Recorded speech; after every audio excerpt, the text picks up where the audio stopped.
그동안 정부가 피해자의 입장을 존중하면서 한일 양국의 공동 이익과 미래 발전에 부합하는 방안을 모색해온 결과입니다.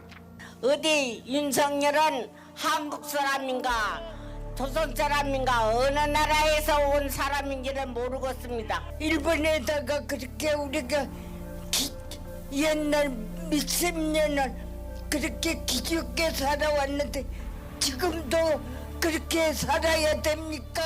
우리는 어디다 대고 하소연을 합니까? 규탄한다!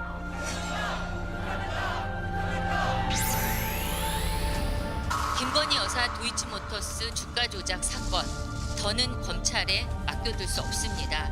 정의당은 정의당의 법안을 발의하겠습니다.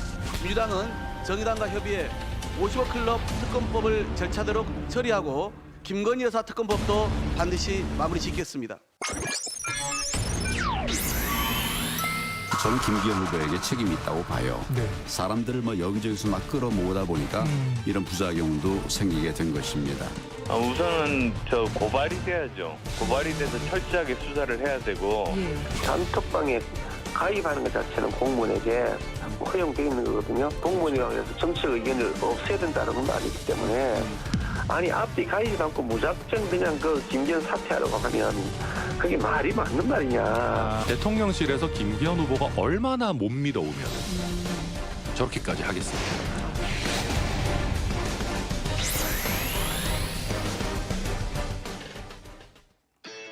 국가대표 정치뉴스쇼 5시 정치회의 시작합니다.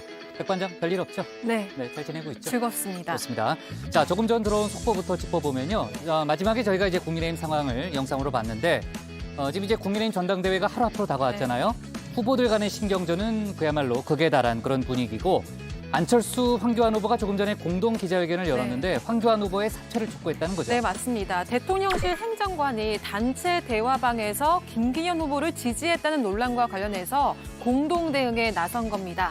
이들은 김기현 후보를 향해 즉각 사퇴를 촉구했는데요. 그러면서 김기현 후보의 울산 땅 문제와 대통령실 선거 개입 의혹은 선거가 끝난 후에도 반드시 진실이 규명돼야 한다고 말했습니다. 안철수 캠프는 대통령실 강승규 시민사회 수석을 공수처에 고발하기도 했습니다. 황교안 후보가 페이스북에 또 글도 올렸던데 5시까지 김기현 후보가 사퇴하라고 아예 시간까지 지정했는데 지금이 5시 3분 13초잖아요. 네. 김기현 후보가 사퇴할 가능성은 제로잖아요. 그러니까 아무래도 전당대회 이후에도 국민의힘 내부 갈등이 지속될 그럴 가능성이 좀 커 보입니다. 자, 정치권 소식 하나만 더 짚어보면요. 조금 전에 영상에서 잠깐 나왔습니다만 정의당이 김건희 여사 특검법을 추진하기로 했다는 거죠. 네, 그렇습니다. 정의당이 오늘 의총을 열고 김건희 여사의 주가 조작 의혹과 관련한 특검 법안을 추진하기로 했습니다. 정의당은 민주당과 다르게 검찰 수사가 우선이라는 입장이었는데요. 하지만 수사가 미온적이라고 판단하고 특검으로 방향을 바꾼 겁니다.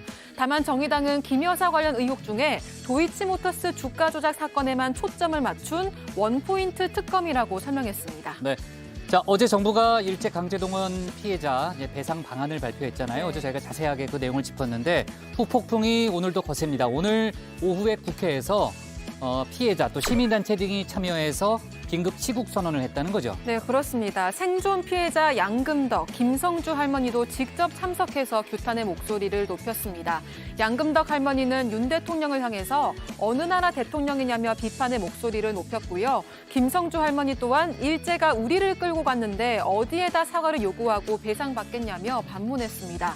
대리인단 측은 정부 해법에 동의하지 않는 피해자들의 경우 일본 기업의 배상을 위한 법적 절차를 이어나가겠다는 의사를 분명히 했습니다. 윤 대통령이 오늘 국무회의에서 피해자들의 입장도 고려했다는 그런 입장을 밝히고는 있습니다만 정치권의 공방은 오늘도 뜨거웠죠. 네, 공방이 계속되고 있는데요. 시국 선언에는 민주당 이재명 대표와 정의당 이정미 대표 등이 참석해 눈길을 끌었습니다.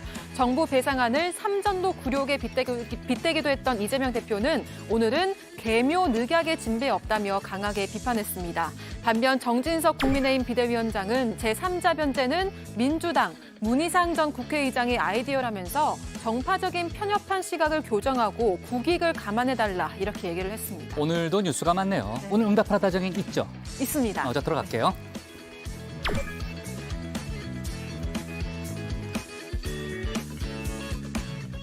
자, 오늘 회의는 류 실장, 박마커, 유체커, 송멘토 백반장, 김현숙 소통역사, 그리고 정치부의 예청자 정의원분들과 함께하겠습니다. 오늘도 속보 실시간 반영하면서 열어놓고 회의를 진행하죠. 백반장, 오늘의 응답하라 주제는 뭡니까? 네, 오늘의 응답하라 주제 말씀드리겠습니다. 정부가 주 52시간 근무제를 개편하는 방안을 내놨습니다. 일이 바쁠 때는 주 최대 69시간까지 근무하고 나중에 장기 휴가를 쓸 수 있도록 한다는 건데요. 오늘은 여기에 대해서 정의원분들은 어떻게 생각하시는지 의견을 나눠볼 예정입니다. 유튜브에 정치부 회의 실시간 이렇게 검색하시면 댓글 보내실 수 있으니까요. 많은 참여 부탁드립니다. 좋습니다. 정의원분들의 의견은 잠시 후에 들어보는 걸로 하고요. 유한울의 뉴스픽 5부터 오늘의 정치부 회의 출발하겠습니다.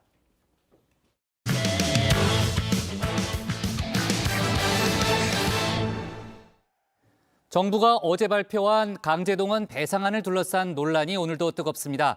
윤 대통령은 일본과의 미래지향적 협력을 강조하면서 피해자의 입장도 존중했다고 직접 설명했는데요. 피해자들은 이런 발언에 더 반발하고 있습니다. 강제동원 배상 문제가 결국은 일본은 빠진 채 우리 내부의 싸움이 될 거라는 우려도 나오고 있는데요. 정치권 공방까지 유한울 체커가 정리했습니다. 네, 5시 하면 다정해 정의원들의 뉴스 큐레이터 울체커입니다. 화요일의 뉴스픽 5 바로 들어갑니다. 네, 오늘 준비한 소식은요. 대국민 설득, 우리끼리의 싸움, 일장기 목사, 나는 메시아, 미친 망발입니다. 정부의 강제동원 피해자 배상안 발표, 그 후 폭풍이 거셉니다. 그래서 오늘도 첫 번째 픽과 두 번째 픽을 함께 진행합니다. 먼저 오늘 윤 대통령은 배상안 발표 뒤 첫 국무회의를 주재했습니다. 대승적 결단을 내렸다는 윤 대통령, 국무회의 모두 발언에서부터 대국민 설득에 나설 거라며 언론들은 주목했는데요. 3월 들어 부쩍 많이 듣는 이 단어를 다시 한번 강조했습니다. 3.1절 기념사에서도 말씀을 드렸지만 일본은 과거 군국주의 침략자에서 지금은 우리와 보편적 가치를 공유하고 안보, 경제, 과학기술, 글로벌 아젠다에서 협력하는 파트너가 되었습니다. 한일 간의 미래지향적 협력은 한일 양국은 물론이거니와 세계 전체의 자유, 평화, 번영을 지켜줄 것이 분명합니다. 네, 바로 한일 간의 미래지향적인 협력인데요. 우리 정부가 특히 집중하는 부분은 안보와 경제입니다. 안보 문제부터 짚어드리면요. 한미협력은 곧 한미일 삼각공조까지도 연결됩니다. 우리는 북핵 위협을 이유로 들고 있지만 미국 입장에서도 중국 견제를 위해서 절실한 부분이죠. 따라서 한일 관계 개선에 대한 미국 정부의 요청도 있었던 걸로 전해지는데요. 그래서일까요? 미국은 곧장 대대적인 환영 입장을 내놨습니다. 말씀하신 대로 이곳 시간 일요일 밤 11시였습니다. 백악관은 바이든 대통령 명의로 신속하게 성명을 내고 오늘 발표는 획기적인 새 장을 열었다. 미래 번영을 위한 중요한 발걸음이다. 공식 발표했습니다. 토니 블링컨 국무장관도요. 민감한 역사 이슈에 대한 한일 정부의 역사적인 발표라며 환영의 뜻을 밝혔습니다. 그리고 경제 문제입니다. 어제도 짚어드렸다시피 우리는 일본의 수출 규제를 가장 염두에 두고 있는데요. 이 부분은 한국과 일본이 직접 풀어야 합니다. 그런데 일본은 여전히 미온적입니다. 하야시 외무상 어제 이 문제는 강제동원 노동자 문제와 별개의 문제라고 밝혔다고 했죠. 그러면서 오히려 우리나라의 WTO 제소를 언급했는데요. 이쯤 되면 박진 장관이 언급한 물컵 반잔은 누구 몫인가 이런 의문이 들기도 합니다. 물컵에 비유하면 물컵에 물이 절반 이상은 찼다고 생각을 합니다. 그리고 앞으로 이어질 일본의 성의 있는 호응에 따라서 그 물컵은 더 채워질 것으로 기대를 합니다. 대통령실은 하지만 이 외신 반응을 직접 모아서 기자들에게 공지하고 있습니다. 이번 배상안의 성과를 알리는 데 힘을 쏟는 건데요. 그래서 저도 일본 현지 언론을 찾아봤습니다. 대체적으로 일본 정부의 좀 더 적극적인 대응을 주문하고 있는데요. 니혼 게이자이 신문은 일본의 대한민국 수출 규제 조치, 한국 측이 보여준 개선책에 따라 원상 복귀하는 게 순리라고 조언했습니다. 또 강제동원 배상 문제에 대해서도 도쿄신문은 한일 관계 개선을 위해서 일본 정부와 피고 기업의 적극적인 협력이 필수적이라고 강조했는데요. 이런 보도가 나온다는 것 자체가 일본 정부의 반응이 미온적이라는 걸 뒷받침하는 거겠죠. 보수 성향의 산케이 신문은 아예 자민당 참의원의 한 중진의 말을 빌어서 일본의 완승이라고까지 표현했습니다. 그리고 또 다른 언론은 윤 대통령이 배상안을 서둘러 발표하라고 지시한 배경으로 외교 일정을 꼽았습니다. 대통령실이 구상하는 외교 일정, 저희 출입기자 설명으로 직접 들어보시죠. 내부적으로는 사실 3월 말에 한일 정상회담이 열릴 수도 있다, 이런 가능성이 얘기가 좀 나오고 있는데요. 또 윤석열 대통령이 4월 말에는 미국을 국빈 방문하는 일정도 현재 검토가 되고 있는 중이거든요. 그러니까 이런 연쇄 정상회담을 앞두고 한미일 삼각 공조를 강화한다는 숙제를 서둘러 끝내려고 한 것 아니냐, 그러다 보니까 해법이 다소 너무 성급하게 나온 것 아니냐, 이런 지적들도 나오고 있습니다. 네, 3월과 4월 이 연쇄 정상회담을 거쳐 5월에는 이 기시다 총리의 초청을 받아 G7 정상회의에 참석하는 것까지도 구상에 포함되는 걸로 알려져 있습니다. 그 스타트를 끈을 한일 정상회담, 일본 매체는 윤 대통령이 오는 16일에서 17일 일본을 방문해 갖는다고 보도했는데요. 대통령실은 아직 논의를 시작하지 않았다면서도 가능성은 열어뒀습니다. 이렇게 윤 대통령은 소기의 목적을 달성하는 모습인데요. 여기서 다시 윤 대통령의 오늘 국무회의 모두 발언으로 돌아가 봅니다. 정부는 어제 강제징용 문제와 관련한 한일 관계 개선 방안을 발표했습니다. 그동안 정부가 피해자의 입장을 존중하면서 한일 양국의 공동 이익과 미래 발전에 부합하는 방안을 모색해온 결과입니다. 여기서 우리 정회원분들은 어느 부분이 귀에 들어오셨나요? 저는 피해자의 입장을 존중하면서 이 부분이 유독 크게 들렸는데요. 피해자들도 같은 생각인지 묻지 않을 수가 없습니다. 소송 대리인을 맡고 있는 임재성 변호사를 통해 들어봅니다.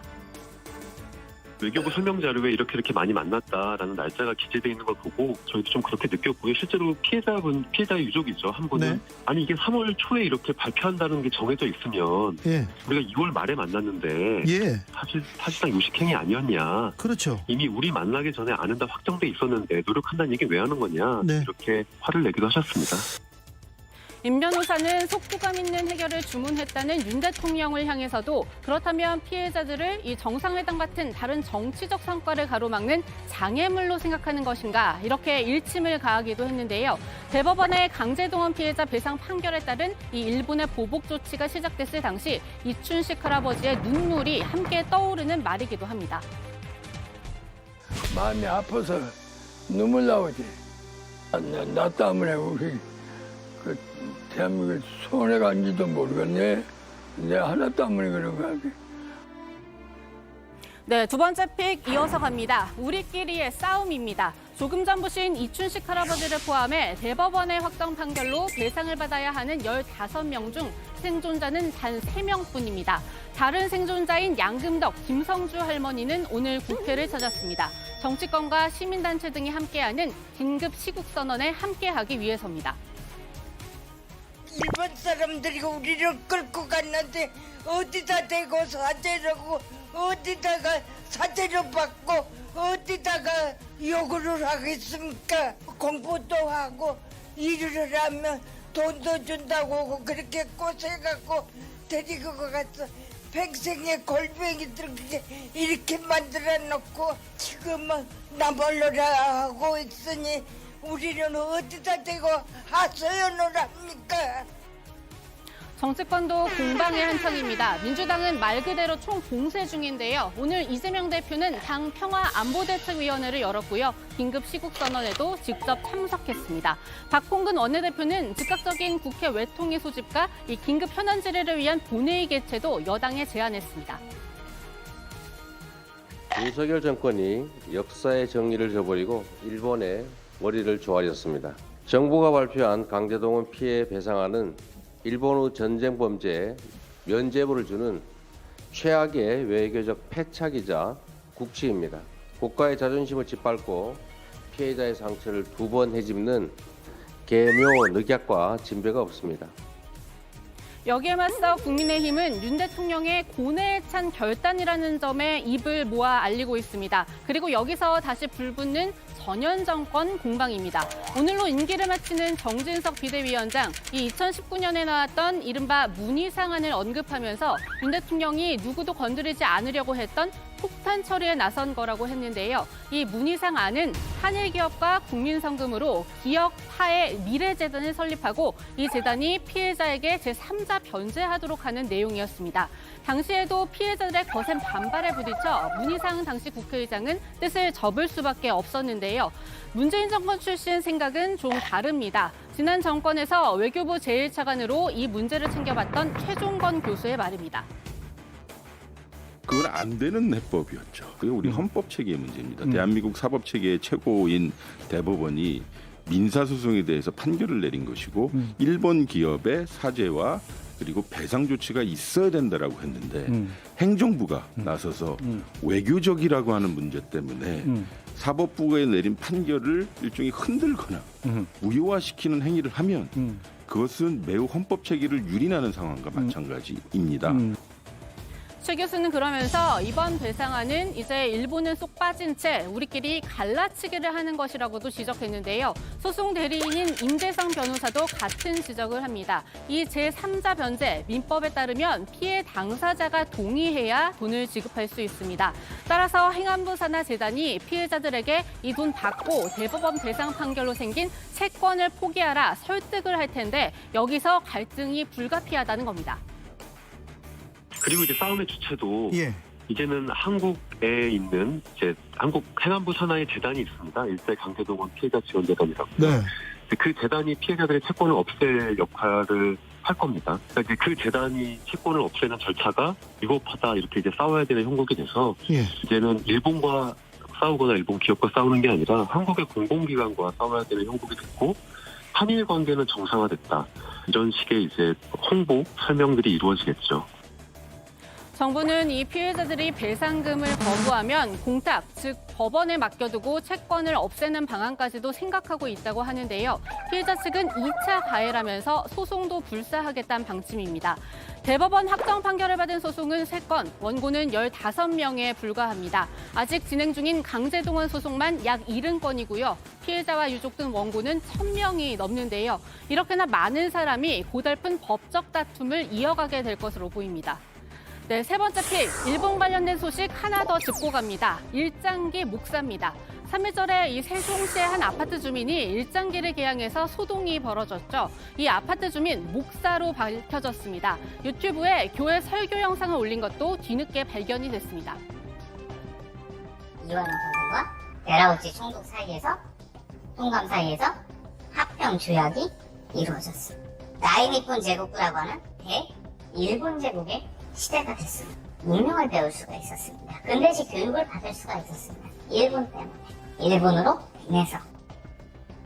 네, 이 목사가 소속된 교단 노회는 제명 여부를 논의하기로 했습니다. 한 언론과의 통화에선 제명 가능성까지도 언급했는데요. 일장기 목사는 기존 주장을 굽히지 않고 있고요. 항의한 주민들을 처벌해달라면서 국민신문고에 청원글을 올린 상태입니다.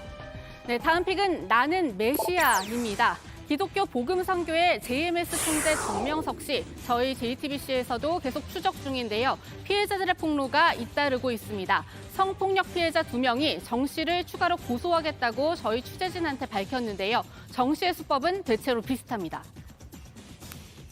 일단 관심은 하나님 것인가, 하나님의 살리는 것이 하나님 것인가, 하나님 것인가. 이런 식으로 자신을 메시아라고 칭하면서 신도들을 세뇌한 뒤에 성폭력을 저지르는 거죠. 최근 한 다큐가 공개되면서 더욱 공분을 사고 있는데요. 대학생 때 잠시 이 JMS에 몸담았다가 안티 JMS 운동을 30년 동안 이어오고 있는 김도형 교수의 증거는 더 충격적입니다. 아주 뚜렷한 정명석의 취향이 있다면서요. 키가 커야 됩니다. 최소 170은 넘어야 주로. 워낙 집중적으로 교육을 하죠. 예쁜 여성일수록. 그래서 어느 정도 교육이 됐다 싶으면은 정명석에게 면담이라는 이름으로 면담을 시키는데 그러면 이제 바로 성폭행이 이어지는 겁니다. 건강검진도 있고. 네, 이미 징역 10년을 살고 나온 정 씨는 지금도 구속 기소된 상태로 성범죄 재판을 받고 있는데요. 이원석 검찰총장은 어제 진행 상황을 보고받고 엄정한 형벌이 선고되도록 최선을 다하라고 지시했습니다. 네, 마지막 픽은 미친 망발입니다. 김여정 북한 노동당 부부장의 독설이 또 공개됐습니다. 미군 인도태평양 사령관이 북한의 ICBM을 태평양에 쏘면 격추하겠다고 했다는 보도에 대해 엄청나고 미친 망발이라고 한 겁니다. 연합훈련을 앞둔 우리와 미국을 향해서도 언제든지 신속하며 압도적인 행동을 취할 수 있다고 했습니다. 통일부는 지금 악화된 정세는 북한이 초래한 것이라면서 평화를 위한 올바른 길을 선택하라 이렇게 촉구했습니다. 네, 오늘의 뉴스픽은 여기까지입니다. 들어가서 원픽 뽑겠습니다. 뉴스픽 5였습니다. 정부가 어제 발표한 강제동원 피해자 배상안에 대한 논란이 정말 뜨거운 상황이죠. 그 여야의 공방에 대해서는 조금 전에 이제 유한을 체크가 설명을 했고요. 여권 일각에서도 비판의 목소리가 나온다는 거죠. 그렇습니다. 이현주 전 의원인데요. 페이스북을 통해서 이 꽉 막힌 한일 관계를 풀어야 한다는데 정권이 바뀌어서 우호적 협력 관계로 바뀌었으면 됐지 뭐가 더 필요한가라고 일침을 가했습니다. 또 보편적 인권 문제인 강제징용 문제를 피해자 의사를 무시하고 처리하는 것을 보면 윤석열 정부는 민족주의 정부도 아니고 보편적 자유주의에 입각한 정부도 아니라고 했습니다. 한마디로 보수적 가치와는 좀 거리가 멀다고 지적한 겁니다. 네, 이 전 의원은 앞서 윤 대통령의 3.1절 기념사도 비판한 적이 있습니다. 당시에 일본이 성의 있는 태도를 안 보이는데 자꾸 일방적으로 구애하는 모습은 바람직하지 않다. 잘 지내고 싶다고 해서 무조건 엎드린다고 될 일은 아니다. 이렇게 꼬집었었습니다. 이번에도 이렇게 굴욕적 양보를 안 하면 관계 진전이 안 되냐. 무슨 미래지향적 관계를 운운하나 강하게 비판했습니다. 네. 하지만 여권 주류에서는 대부분 윤 대통령의 결단을 강조하고 있잖아요. 윤 대통령도 오늘 국무회의에서 직접 메시지를 내놨고 국민의힘 주호영 원내대표도 어제 오늘 같은 입장을 내놨습니다. 다만 하야시 외무성을 향해서 한 발언을 좀 들어보면은 약간 좀 톤이 다르죠. 네, 앞서 유채권 이제 발제에서 이 정진석 위원장이 이제 문재인 정부의 문의 사안을 언급했다고 전해드렸는데요. 이 주호영 원내대표는 노무현 정부를 언급을 했습니다. 당시 오랜 그 민관 합동 논란 끝에 채택한 방안의 연장선상에 있는 것이기도 하다라는 논리인데요. 다만 이 일본에는 우리나라에 상응하는 이 전향적인 조치를 취하라고 촉구했습니다. 직접 들어보시죠. 언론에 보도된 하야시 요시마사 일본 내무상의 반응은 문자 그대로는 실망스럽게 느껴집니다. 일본 정부가 그동안 양국의 갈등을 뒤로하고 정말 가장 가까운 친구로서 한일 협력과 한미일 협력의 새로운 시대를 열어나가려면 이런 미온적인 태도를 버리고 훨씬 더 적극적인 호응 조치를 취해야 할 것입니다. 네. 자, 이번 달에 한일 정상회담이 열릴 수도 있다는 그런 전망도 계속 나오고 있고 관련된 논란이 상당히 좀 갈 것 같네요. 유채거 그죠? 네. 자, 오늘 고른 원픽은 뭡니까? 네, 오늘의 원픽입니다. 윤 대통령 배상한 피해자 입장 존중, 피해자들 수치스럽다.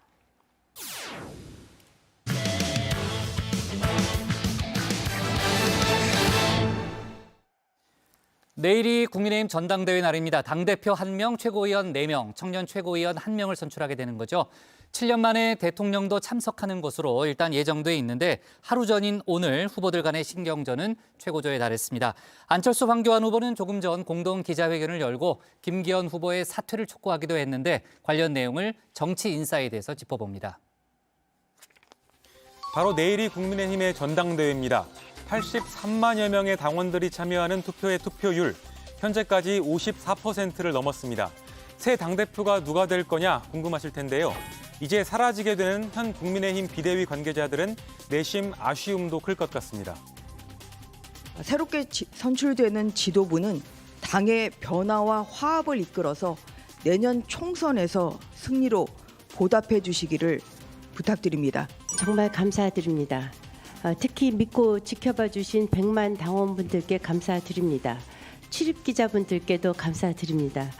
가장 기쁜 것은 윤석열 대통령의 지지율과 국민의힘 지지율이 상승했다는 것입니다. 그동안 비대위에 대해 애정어린 질책을 해주셨던 언론인 여러분께도 머리 숙여 감사의 말씀을 드립니다. 국민의힘의 전진과 개혁은 새로운 지도부가 결성된 뒤에도 더욱 가열차게 계속될 것입니다. 감사합니다. 먼저 내일 전당대회 시간표에 대해 알려드리겠습니다. 경기 고양시 킨텍스에서 열리는데 오후 4시 45분부터 당선자를 발표합니다. 당대표 1명, 최고위원 4명, 청년 최고위원 1명을 선출합니다. 이에 맞춰 내일 다정회는 오후 4시 20분에 시작해서 현장 소식을 빠르게 전해드릴 예정입니다. 전당대회 소식 궁금한 분들 다정회와 함께 해주시길 바라겠습니다. 오늘 4명의 후보들은 언론 인터뷰를 제외하면 별다른 공개 일정 없이 조용한 가운데 막판 지지를 호소했습니다. 그런데 안철수 후보와 2위 다툼을 하고 있는 천하람 후보, 자신감이 눈에 띕니다. 이미 2위를 할 걸로 보고 전략회의를 하고 있다고 밝혔습니다. 반면 그동안 1위였던 김기현 후보가 바로 과반 득표를 해서 내일 한 방에 끝날 거다, 이런 예측도 여전히 많습니다. 천하람 후보가 들어와서 안철수 후보도 공격하고 하면서 2위권 이하의 후보들이 오히려 군소 후보로 전락하고 있다는 것이 현장의 느낌이었어요. 그러다 보니까 상대적으로 김기현 후보에 대한 지지세가 조금 결집하면서 저는 1차에서 끝날 가능성이 훨씬 높다고 봅니다. 네, 이제부터는 논란이 계속 커지고 있는 대통령실의 선거 개입 논란에 대해서 자세히 짚어드리겠습니다. 핵심은 특정 후보를 지지하는 활동에 대통령실 행정관들이 관여했냐입니다. 이렇게까지 대통령실 행정 직원들이 이렇게 여기에 전다에 개입할 거라고 상상을 못했습니다. 네네. 상상 못하는 일이 너무 많아서 좀 충격스럽습니다. 공무원의 정치적인 중립 규정이 있어서 사실 이것 때문에 전직 대통령이 대법원에서 2년 실형형을 선고받았거든요. 이게 무슨 이야기인지 자세히 설명해 드릴 텐데요. 일단 대통령실 행정관이 한 당원에게 뭔가 부탁을 했다는 음성 들어보겠습니다. 그때 저 인사드린 행정관입니다. 이제 저희 전당대회도 별로 안 남고 그래서 이제 저희 김기현 대표 그런 방이 하나 있는데 거기 컨텐츠 올라 있으면 그런 것도 좀 봐주시고 좀 전파하실 방이 있으면 전파도 좀 해주시고 그러십사. 예, 그래서 방이 있는데 좀 초청을 드려도 될까요? 아마 저기 방 이름이 김이 이긴 이런 방인 것 같은데. 네, 그러니까 시민사회수석실 행정관이 한 당원에게 김기현 후보를 지지하는 방에 들어가서 홍보 취지의 공유물을 좀 전파해달라, 이렇게 부탁하는 상황으로 들립니다. 정치적 중립 의무가 있는 행정관이 이런 행동을 한 게 맞다면 바람직하지도 않고 또 위법하기도 하다는 게 안철수 후보의 주장입니다. 전당대회가 끝나더라도 반드시 끝까지 그것을 제대로 진실을 규명을 해서 제가 어제 3가지 말씀드렸는데요.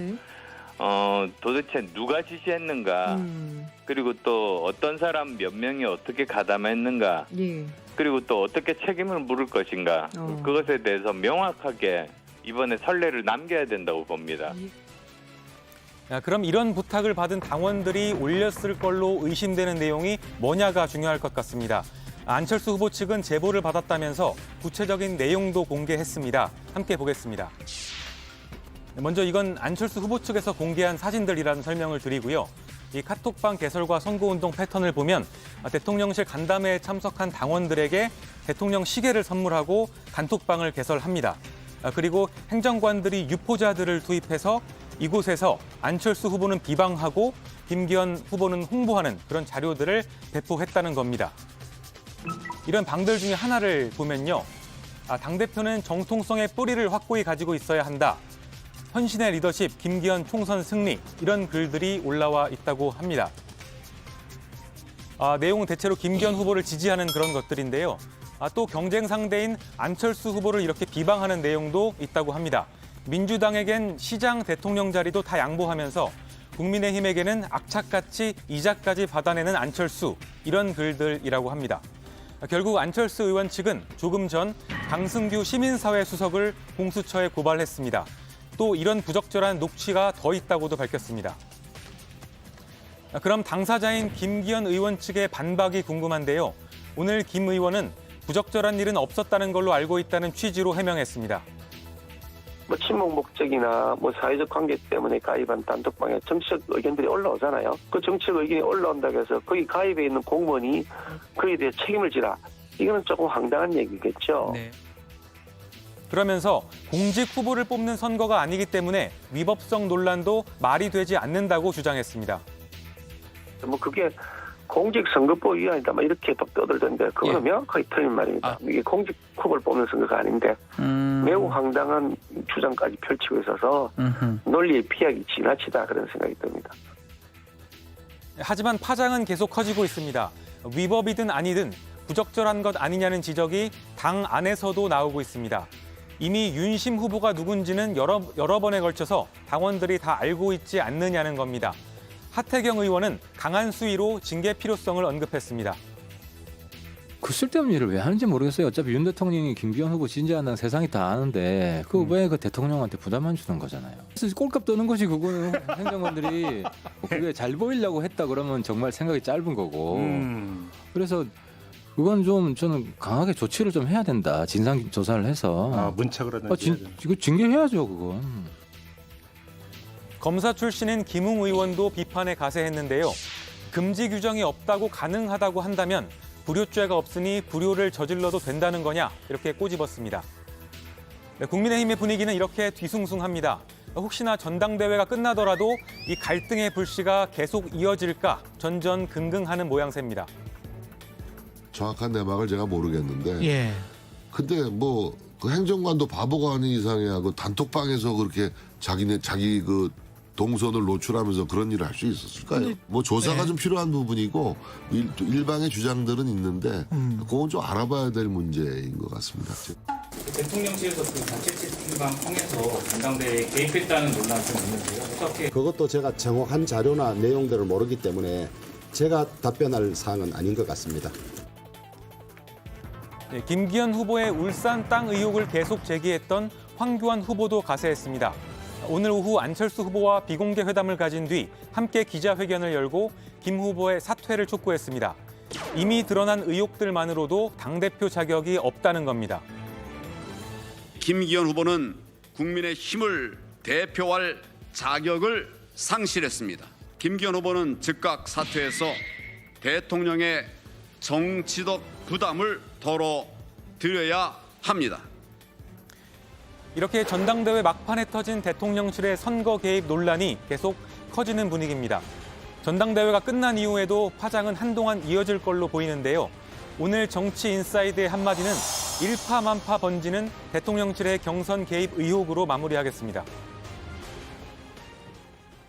네, 좋습니다. 자, 내일 이제 국민의힘 전당대회가 열리고 이제 행사는 오후부터 계속 진행이 되는데 아마 당선자 발표, 그러니까 그 투표 결과는 오후 4시 45분쯤부터 발표가 이뤄질 거라는 그런 예상이 나오고 있고 정치부에는 이제 4시 20분부터 내일은 좀 40분 일찍 들어가서 상당히 길게 이제 정치부회의를 진행할 예정인데 좋죠. 유 실장은 뭐 네. 뉴스 좋아하니까. 네, 너무 좋습니다. 그래요. 더 길게 하고 싶어요. 그래요?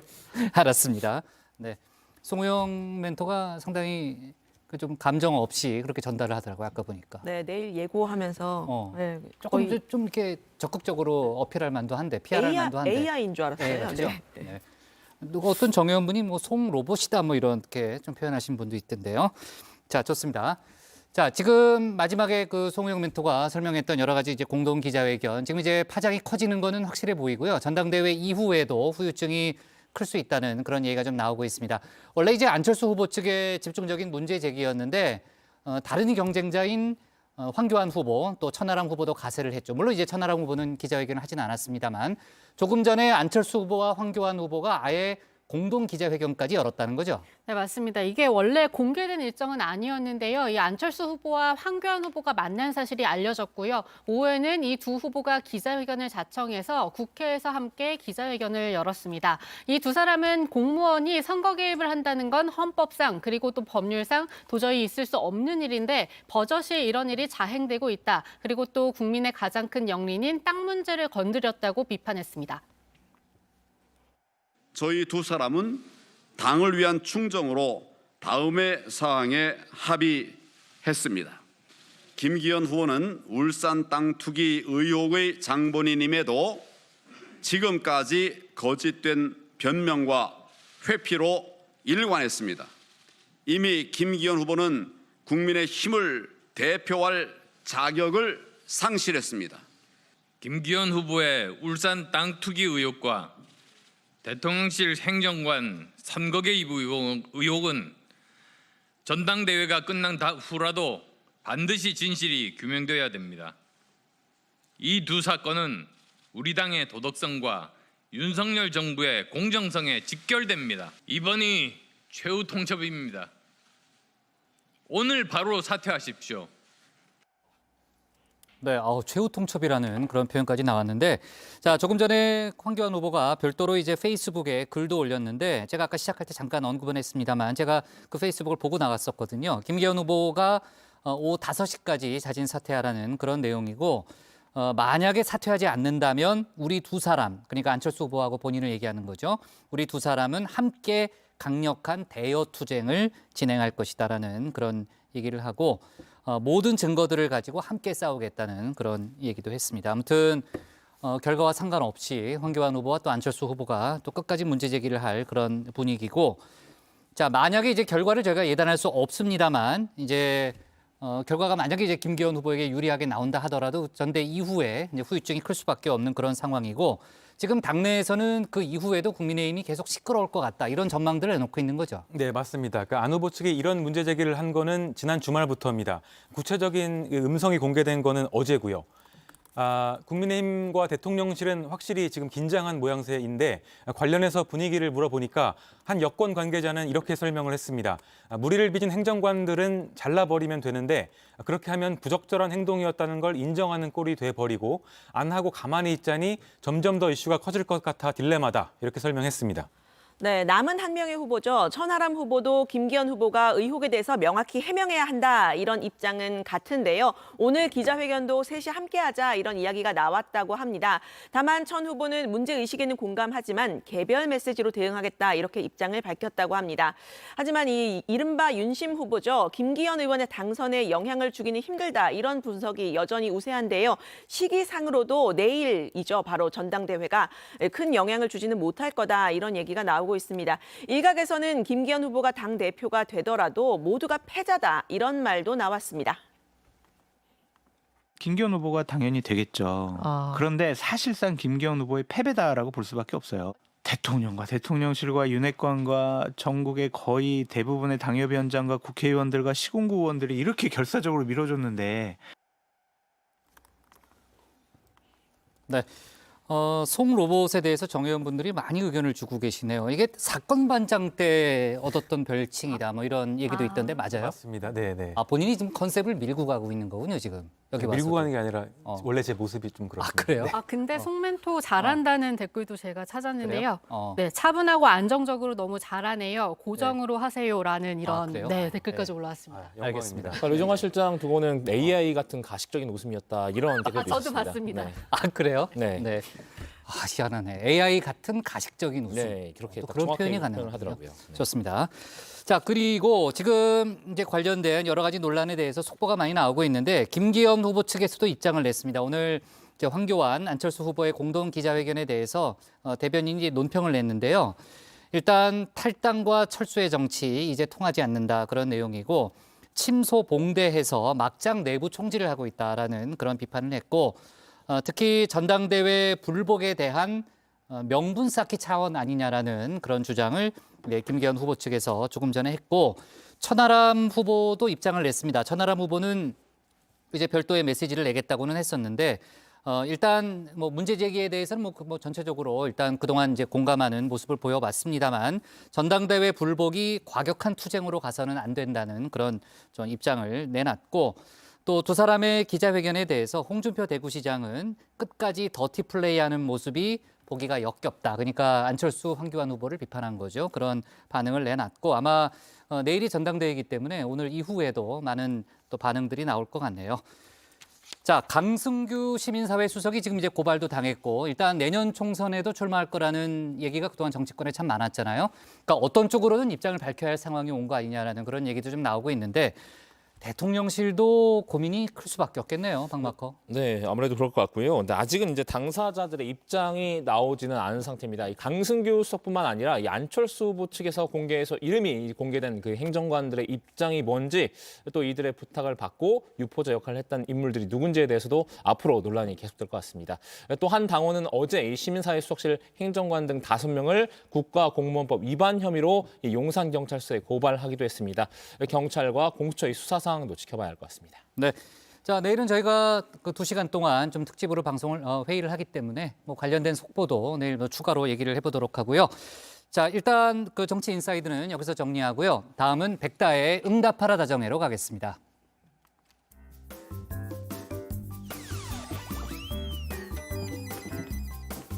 네, 안녕하세요. 정치부회의의 소통시간 백반장입니다. 여러분, 산림청 통계에 따르면 최근 5년 동안 산불로 인한 재산 피해가 약 5,919원이 넘는다고 합니다. 정말 어마어마한 피해액이죠. 속상하게도 산불의 원인 대부분이 사람의 부주의 때문이라고 하는데요. 그러니까 산에서는 담배꽁초를 버리거나 쓰레기를 소각하는 등의 행위는 절대 금지하셔야 되겠습니다. 특히 요즘처럼 건조하고 바람이 많이 부는 시기에 산불 위험이 높으니까요. 모두 경각심을 가지고 주의하셔야겠습니다. 네, 오늘의 소통 주제 보겠습니다. 주 최대 69시간제 근무, 여러분의 생각은?입니다. 먼저 다정회에서 미리 살펴본 댓글들 보겠습니다. 네, 먼저 2018님, 슬프다. 다른 선진국들은 주 32시간 일하고 주 4일제를 논하기 시작하는데 일어나라니까 출생률 나락이지라고 하셨습니다. 그리고 별님, 근로시간 유연제는 반드시 필요하다. 직종과 근무 형태에 따라서 조정해야 한다라고 하셨습니다. 네, 이어서 정의원분들께서 방송을 보시면서 올려주시는 댓글들도 함께 볼까요? 먼저 보헤미안님, 사람은 기계가 아니다. 지치도록 일하고 무슨 힘으로 휴가를 가는가? 탁상공론하지 말라라고 하셨습니다. 그리고 쭌쭈닝님, 주 69시간 추진한다는 건 말이 안 됩니다. 주 52시간에도 충분히 할 수 있는데 주말 생활을 포기하라는 뜻인가요? 라고 하셨습니다. 그리고 모모71님, 아이스크림 얼음 공장은 여름에 더 일하고 장갑 공장은 겨울에 더 일하는 게 맞는 것이다 라고 하셨습니다. 댓글 적어주신 정의원분들 모두 고맙습니다. 네, 이 시간 이후로도 댓글 많이 보내주시면서 다정회와 함께 소통해주시면 좋겠습니다. 지금까지 응답하라 다정이었습니다. 백반장 수고 많았고요. 다음은 박준우 마커의 주우민입니다.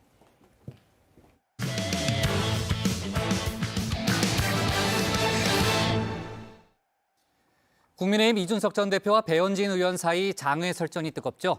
이른바 송파 지령설에 대한 사과를 두고 진실 공방이 벌어진 건데요. 친 이준석계 후보의 참전으로 다툼은 더 번졌습니다. 이기인 청년 최고위원 후보와 백 의원은 서로의 외모까지 비하하며 논쟁을 벌이기도 했는데요. 박준우 마커가 주민에서 관련 소식을 정리했습니다. This game now. I've always loved little puzzles. What are we looking for? More symbols. Jesus, his next victim is Bruce Wayne. 네, 이 리들러 배트맨 시리즈 속의 빌런 중에 한 명이죠. 이 퍼즐에 광적으로 집착하는 캐릭터인데요. 이 배트맨에게 수수께끼로 범행의 단서를 제공하곤 합니다. 그래서 이 리들러의 상징이 바로 이 물음표인데요. 오늘 주민은 3개의 물음표와 함께 리들러의 게임으로 구성해 볼까 합니다. 이 수수께끼를 함께 풀어갈 주인공은 바로 이 2사람입니다.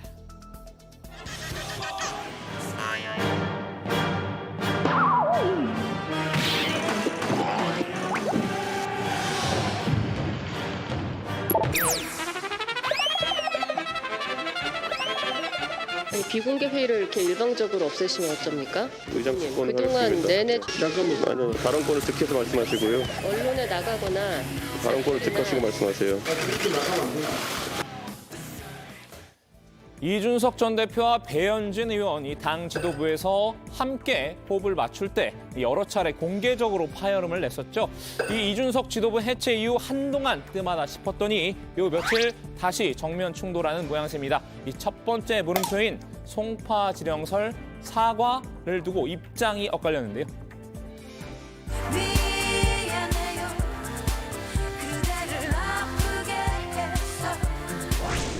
얼마 전 이준석 전 대표가 송파 지령서를 페북에 올려 작은 웃음을 주었죠.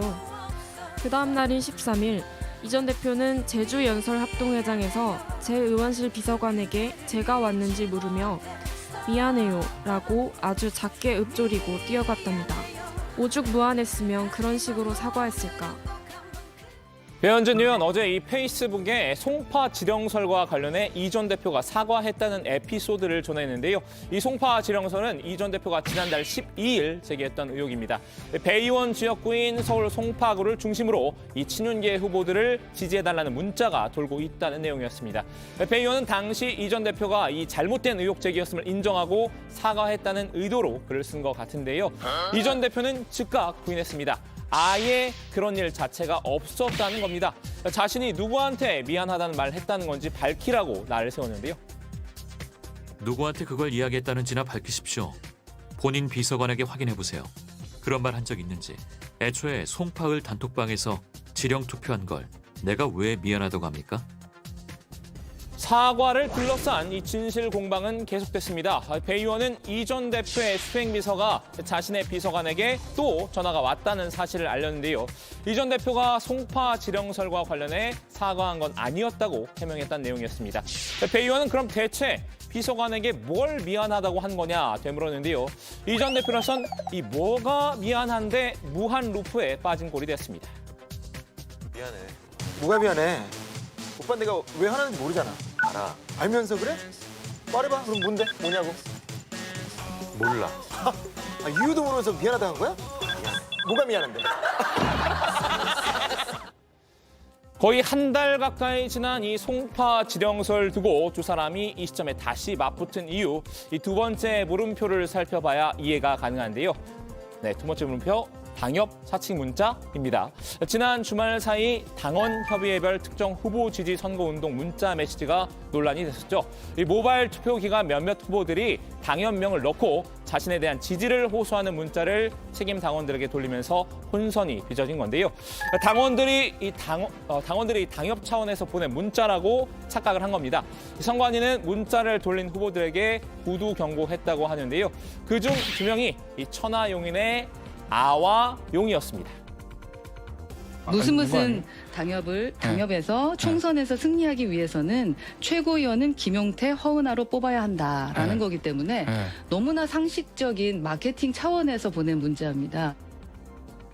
허은하 최고위원 후보와 김용태 후보, 이 서울 송파을 당협이 총선에서 승리하기 위해서는 최고위원은 허은하, 김용태로 뽑아야 합니다라는 문자를 당협 내 당원들에게 발송했다고 하는데요.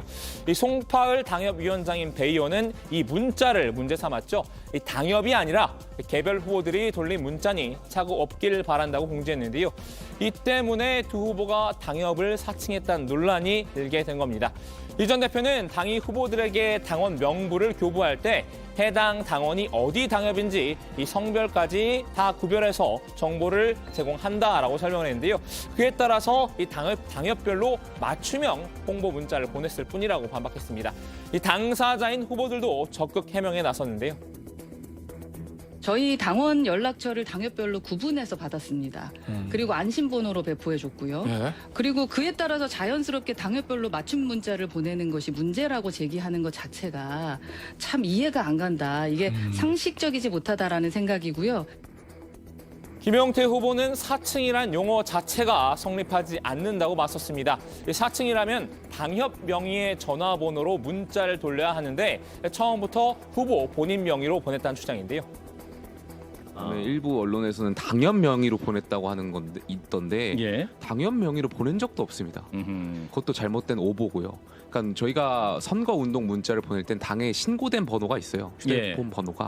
그 신고된 번호로 저희가 문자를 보냈다는 점, 그러니까 사칭이 아니라는 점 명확히 하고 싶고요. 허은하 후보는 유독 비윤계 후보인 두 사람만 타깃이 된 점에 의문을 표하기도 했는데요. 선관위가 자신들보다 먼저 문자를 돌린 친윤계 후보들은 눈감아 줬다는 겁니다. 뭔가 그 어둠의 세력, 작전 세력이 뒤에서 움직이고 있다라는 것을 강력하게 느끼고 있습니다. 당협별로 문자를 보낸 사람은 김재원 후보가 제일 처음이었어요. 더 사실은 사칭처럼 보냈지요. 당 선관위조차도 그 3시간 먼저 문자 보냈던 김재원 후보가 아니라 저한테 가장 먼저 구두 경고를 하는 이상한 행태. 근데 우선 우리 캠프가 이제 항의를 했습니다. 항의를 했더니 그제서야 김재원 후보한테 구두 경고를 전화했다라 하고 이렇게 말씀하시더라고요. 허 후보는 이런 움직임 뒤에는 어떤 세력이 버티고 있다는 의구심을 드러내는데요. 윤핵관이 막후에서 이 친윤계 후보들에게 유리한 상황을 조성하고 있다고 봤습니다. 이 상황들을 지금 보면은 이거는 뭔가 움직이고 있다. 이거는 윤핵관 선택한 후보가 안 되는 그림이다. 그렇기 때문에 제가 겁이 나서 이런 것이 아닌가. 좀 이상하다라고 생각합니다. 말씀하시는 아까 어둠의 세력, 네. 작전 세력이라고 표현하신 그 세력들은 어디를 지칭하시나요? 저는 윤핵관이라고 생각합니다. 마지막 3번째 물음표는 얼평인데요. 이 전 대표와 이 배의원 간 설전에 친 이준석계 후보도 가담했습니다. 이기인 청년 최고위원 후보인데요. 이 후보는 이준석이라도 깎아내려서 이쁨 받으려는 이 충성 경쟁 중이냐고 배의원을 비꼬았습니다.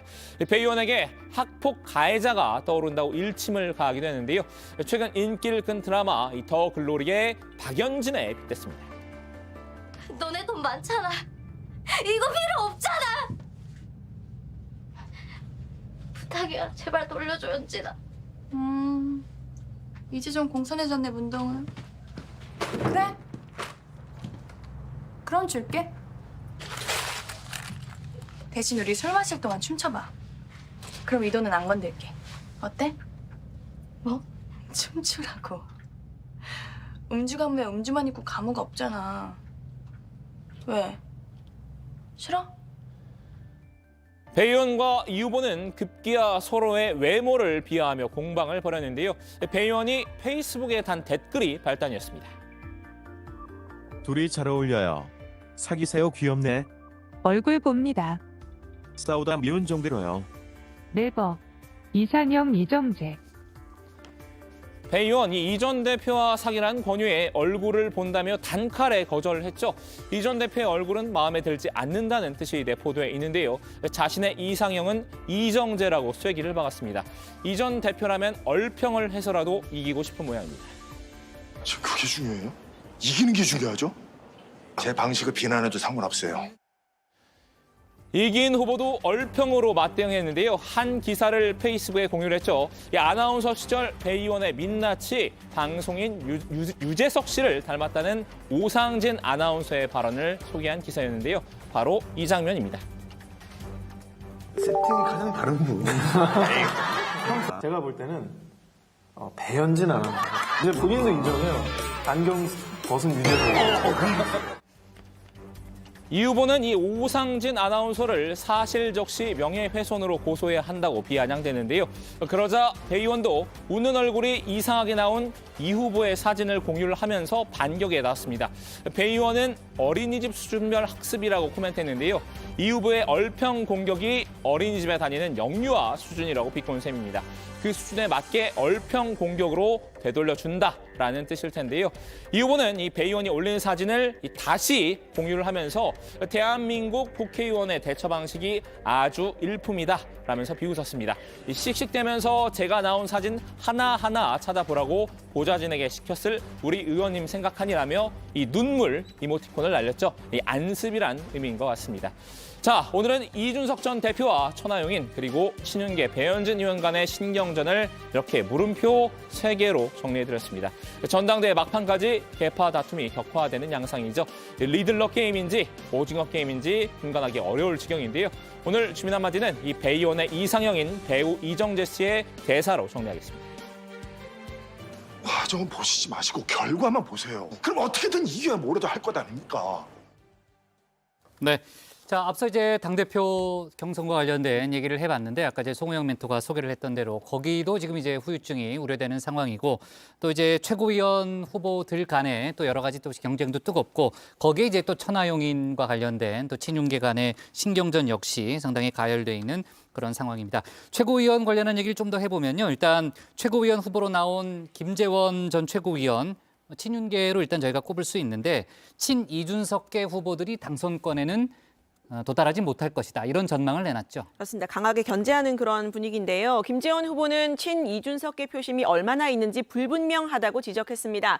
친 이준석계 후보들도 초반에는 이준석 아바타로 관심을 끌다가 그 이상을 보여주지 못했다 이렇게 꼬집었는데요. 천아, 용인, 넷 모두 당선권에 들기는 어려울 것이라고 전망했습니다. 이준석 걔가 얼마나 있는지도 불분명한 데다가 최근에 보면 뭐 천하람 후보나 나머지 후보들이 전부 그렇게 초기에 등장할 때는 이제 이준석의 아바타다 뭐 또는 마치 그 전당대회장에 난입한 것처럼 해서 주목을 받았는데 점점 그 분위기에서는 그 이상의 어떤 다른 모습도 보이지 않았거든요. 그래서 그렇게 저는 말씀하신 대로 주목을 끌어서 당선권에 접근할 수 있는 정도로 갈 가능성은 크지 않다고 봅니다. 그것은 현장의 분위기가 그렇습니다. 홍준표 대구시장과 이준석 전 대표가 엄석 대비를 놓고 설전을 벌였잖아요. 어제 주민에서 자세히 짚었던 내용인데 오늘 홍 시장이 이준석 전 대표나 안철수 후보 둘 중에 한 명은 내년 총선에 출마하기 어려울 것이다. 이런 전망을 내놨다는 거죠. 네, 이 홍준표 대구시장이 페이스북에 글을 올린 건데 이 경선 끝나고 나면 곤란한 입장에 처한 사람들이 많겠다면서 이 안철수 후보와 이준석 전 대표를 꼽았습니다. 둘 중 하나는 내년에 우리 당 이름으로 출마하기 어려울 것이라고 대답했는데요. 안철수 의원은 지금 새 들어 산 집을 주인이 내놓으라면 내놓고 본래 집으로 돌아가야 하는데 이준석 전 대표와 부딪히니 경선을 해야 한다고 적었습니다. 새 들어 사는 집이라는 게 어떤 맥락이죠? 이게 이제 그 현재 안 후보의 지역구인 경기 성남 분당갑을 이제 김은혜 원래 대통령실 홍보수석의 지역구였는데요. 그러니까 그 김은혜 홍보수석한테 돌려주고 과거 2선을 지냈던 이 지역구인 서울 노원병으로 복귀할 수밖에 없을 것이란 그런 뜻으로 보이는데요. 현재 노원병에는 또 이준석 전 대표가 버티고 있으니까 둘 중 한 명은 총선에 나가기 어려울 것이다. 이렇게 전망한 겁니다. 네, 홍 시장은 황교안 전 대표에 대해서도 언급했습니다. 지역구가 없어서 출마할 곳을 찾는 게 급선무인데 이번 선거에서 보여준 어른답지 않은 모습으로 차기 어느 곳도 출마하기 쉽지 않을 것 같다. 이렇게 꼬집었습니다.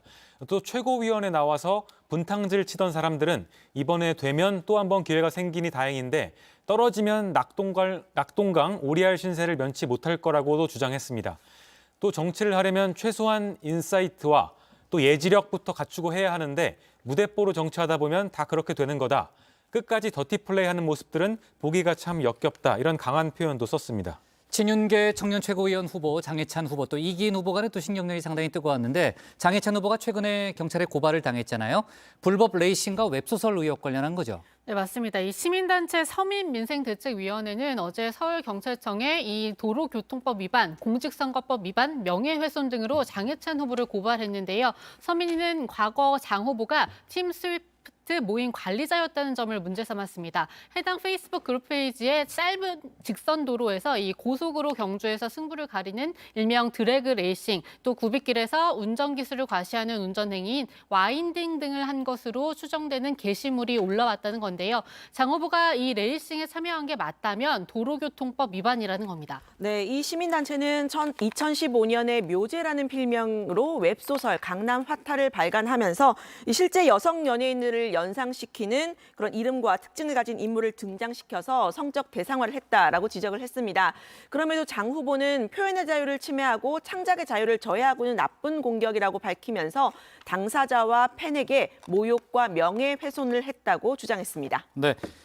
지금 이제 장해찬 후보가 청년 최고위원 당선권에는 있지만 문제는 내년 총선이다. 이런 전망도 나왔죠. 네, 이 보수 진영 농객인 이 장성철 공론센터 소장의 전망인데요. 이번에 이제 장 후보가 최고위원이 된다고 하더라도 내년 총선에서 이 불법 레이싱과 웹소설 문제가 또다시 불거질 수 있다고 봤습니다. 들어보시죠. 장해찬 후보는 이번 선거보다 네. 이러한 논란들은 내년에 본인이 이제 총선에 출마하고 싶어 네. 하잖아요. 그렇겠죠. 그때 더 많이 큰 이슈가 논란이 되고 되겠죠. 네. 더 큰 문제가 발목 될 수가 잡는 있겠죠. 문제가 될 거예요. 좋습니다. 오늘 주민 제목 이렇게 정리하겠습니다. 배현진, 이준석과 또다시 으르렁, 친 이준석계 이기인과는 얼평 다툼도로 제목을 잡겠습니다. 다음은 유정화 실장의 국회 상황실로 갑니다.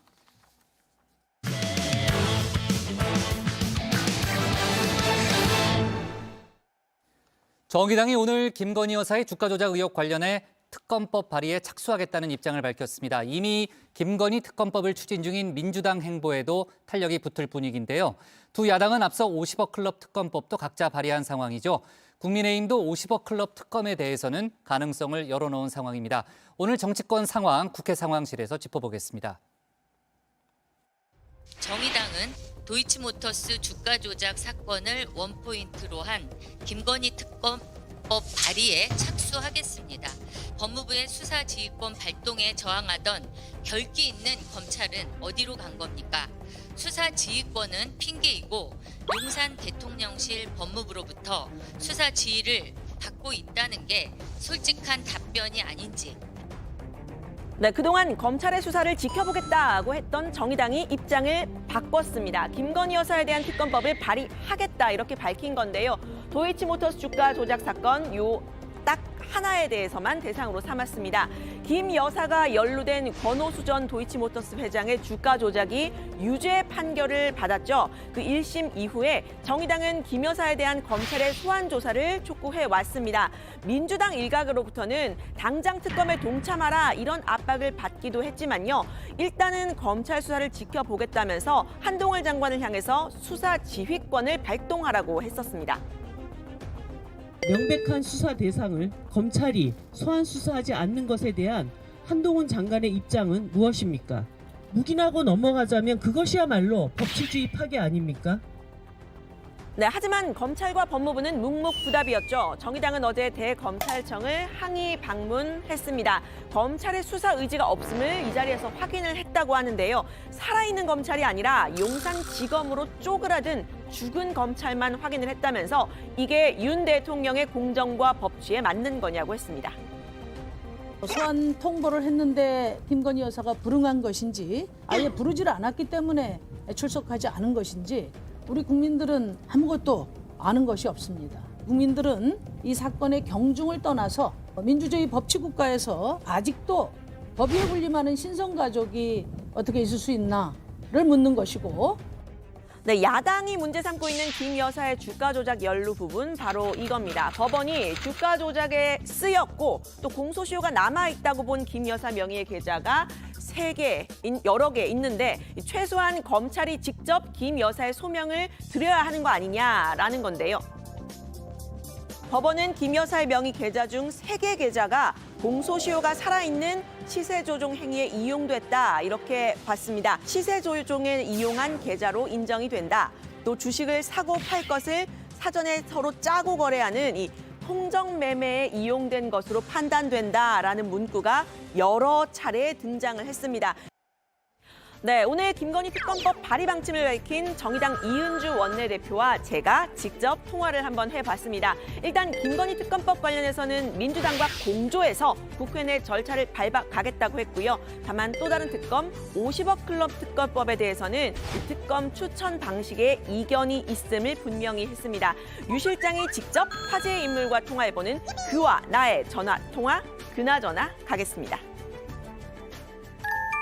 어제 이제 검찰 방문하시고 좀 이건 안 되겠다 이렇게 보셔서 그런 걸까요? 실제 소환을 요구했는지 요구했지만 김 여사가 소환에 불응한 건지 모른다고 하면서 수사지휘권이 검찰은 없다고 이 얘기만 이제 반복하는 거죠. 검찰한테 더 이상 맡길 수 없다. 국회의 역할을 하겠다라는 거고요. 당연히 김건희 여사 특검과 관련해서는 여당이 추천권을 가질 수는 없는 거죠. 여당을 제외한 야당과 정의당을 포함한 그렇게 생각하고 있습니다. 50억 클럽 연루 집단이잖아요. 양당은 민주당도 마찬가지여서 그래서 특검 추천권은 행사를 제한하는 게 맞고요. 과거 드루킹 특검 때도 민주당이 추천하지 않았잖아요. 우선 되어야 하는 거는 50억 클럽 연루 집단. 이 사람들에 대해서 국민적인 불신과 공분을 해소하는 게 이번 특검의 제1의 원칙이다. 네, 민주당도 오늘 김 여사 관련 공세에 박차를 가했습니다. 당내 주가 조작 의혹 TF가 이렇게 기자 간담회를 열었는데요. 민주당은 최근 검찰이 무혐의 처분을 내린 또 다른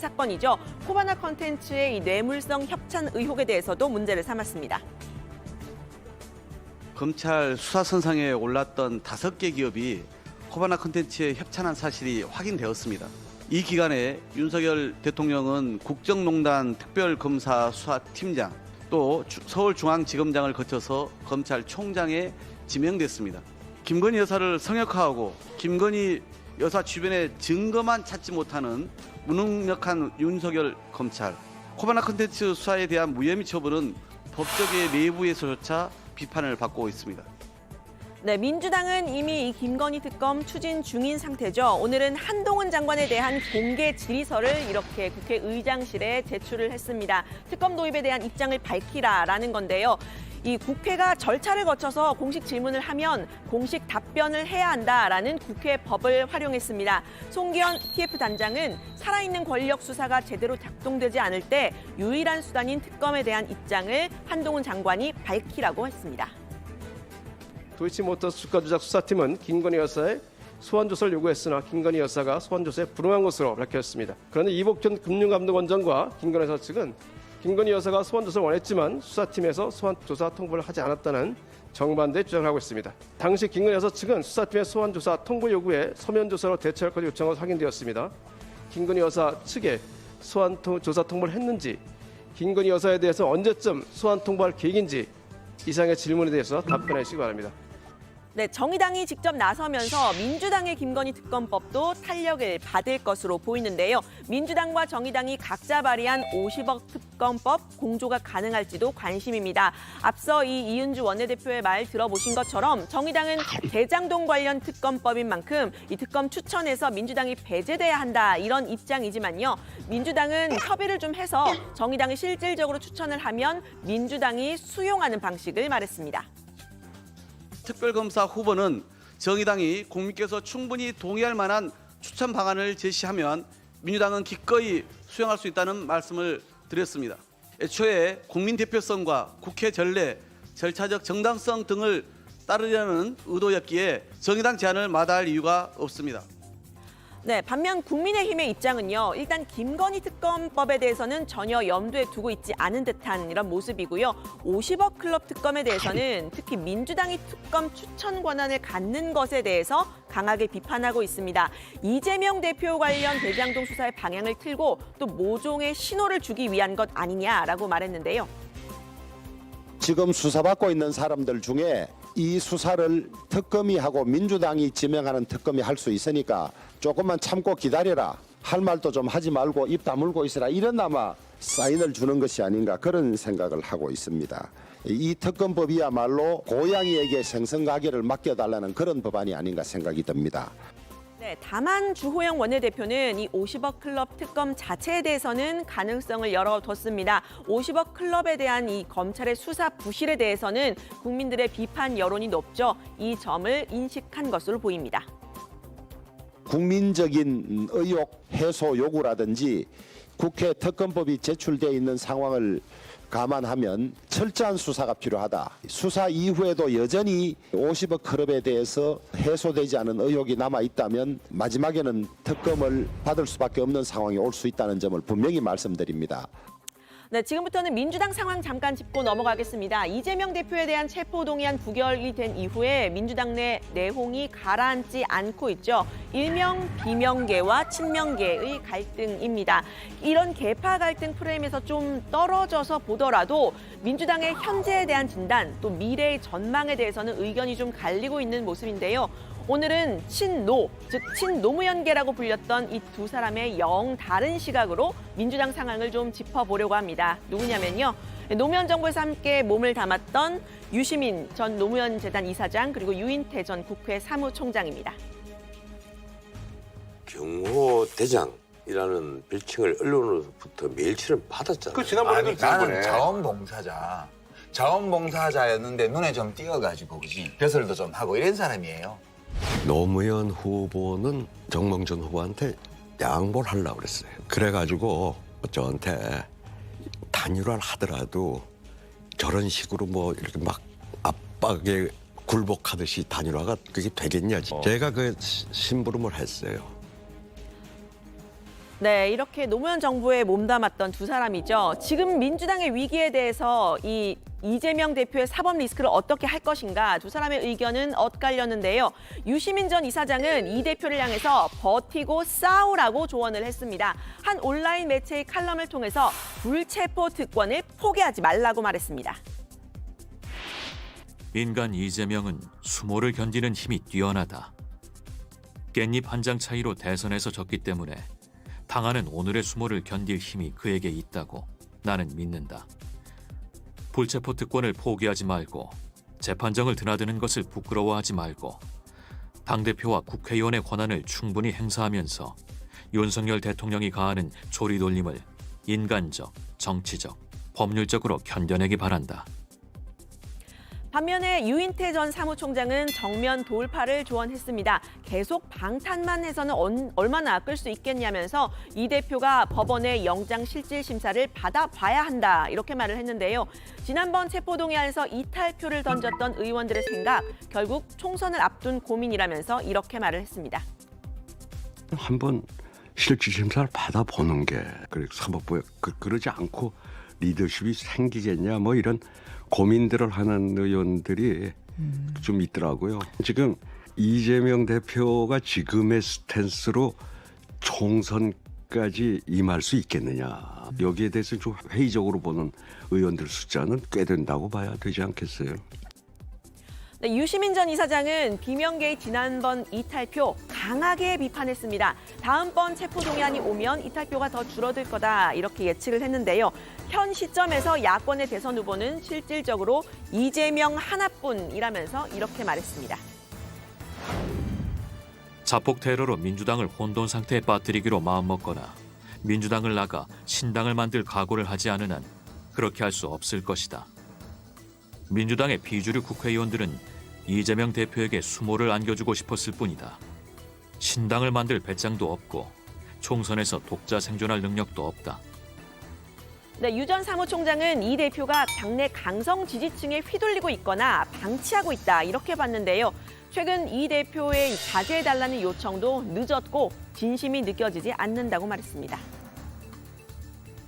문재인 대통령도 그때 그 강성 지지층을 양념이라고 한 게 큰 실수이듯이 지금 뭐 저런 데 끌려 가가지고는 별 희망이 안 보이는 거죠. 그러니까 좀 저렇게 하는 거를 좀 즐기다가 야 이거 좀 너무 나가니까 아이고 이거 좀 말려야 되겠구나 뭐 이런 걸로 보여지대요. 네, 두 사람 모두 민주당과 이재명 대표를 아끼는 마음인 듯하지만요. 그 방식의 차이가 현실에서는 너무 다른 스탠스로 이해가 되는 듯합니다. 민주당이 위기를 잘 헤쳐나갈 수 있을지 결국 쉬키는 이재명 대표가 쥐고 있는 듯하죠. 오늘 발제는 이렇게 정리합니다. 정의당 김건희 특검법 발의, 쌍특검 탄력 받나? 친노 유시민 유인태의 다른 해법. 네, 자 내일 국민의힘 전당대회 투표가 조금 전인 오후 6시에 마감이 됐고요. 최종 투표율이 지금 막 발표가 됐습니다. 최종 투표율은 55.10%로 역대 최고치를 기록했고요. 일단 뭐 흥행에는 성공했네요. 근데 높은 투표율이 과연 누구에게 유리한 건지는 내일 저희가 결과를 좀 확인해 봐야 알 수 있을 것 같아요. 후보들이 다 본인이 유리하다고 하니까 내일 저희가 바로 결과를 좀 확인해 볼 수 있을 것 같고요. 내일은 저희가 4시 20분에 시작한다는 점 다시 한번 강조를 합니다. 자, 오늘 속보 하나만 좀 추가로 더 짚어보면요. 이재명 대표의 측근 김용 전 부원장의 첫 재판이 있었다는 거죠. 네, 그렇습니다. 이 대표가 측근이라고 직접 밝힌 적이 있죠. 이 김용 전 민주연구원 부원장은 지난 대선을 앞두고 이 대장동 민간 사업자들에게 불법 선거 자금을 받은 혐의로 구속 기소됐었습니다. 오늘 첫 공판에선 혐의를 전면 부인했는데요. 김 전 부원장 측은 6억 원을 전달받은 사실도 20억 원을 요구한 사실도 없다. 또 2021년 4월, 2021년 6월 초순 등으로 돈을 받은 시점도 정확히 특정돼 있지 않아서 방어권 행사가 어렵다고 주장했습니다. 유일한 증거는 유동규 전 본부장 진술뿐이라고 꼬집기도 했습니다. 네, 발언 기회를 얻은 김 전 부원장도 검찰을 작심한 듯 비판했습니다. 말도 안 되는 기소다, 너무 억울하다, 검찰권이 남용되는 모습을 보고 할 말이 없다 이렇게 말을 했는데요. 앞서 정성호 민주당 의원이 김 전 부원장 그리고 정진상 전 실장을 접견한 것이 보도가 되기도 했었죠. 이 점도 비판을 했습니다. 친분 있는 국회의원이 와서 위로 몇 마디 한 것을 검찰이 언론에 흘렸다. 이게 대한민국 검찰의 현 주소라고 말했습니다. 네. 자, 오늘 민주당 비명계 만찬이 있다고 하니까요. 관련된 얘기는 저희가 내일 추가로 해보도록 하겠습니다. 오늘 정치부에는 여기까지 하겠습니다. 제가 세 번째 강조합니다만 내일은 국민의힘 전당대회 상황을 라이브로 전하기 위해서 평소보다 일찍 시작하는데요. 오후 4시 20분에 이제 손가락을 어떻게 될지 모르겠네요. 4시 20분에 다시 찾아뵙겠습니다. 내일 좀 가장 먼저 이제 소식을 전할 수 있지 않나요, 저희가? 그래요. 일정대로. 휘 실장이 좀 적극적으로 전하요 네네네. 너 그러는 데가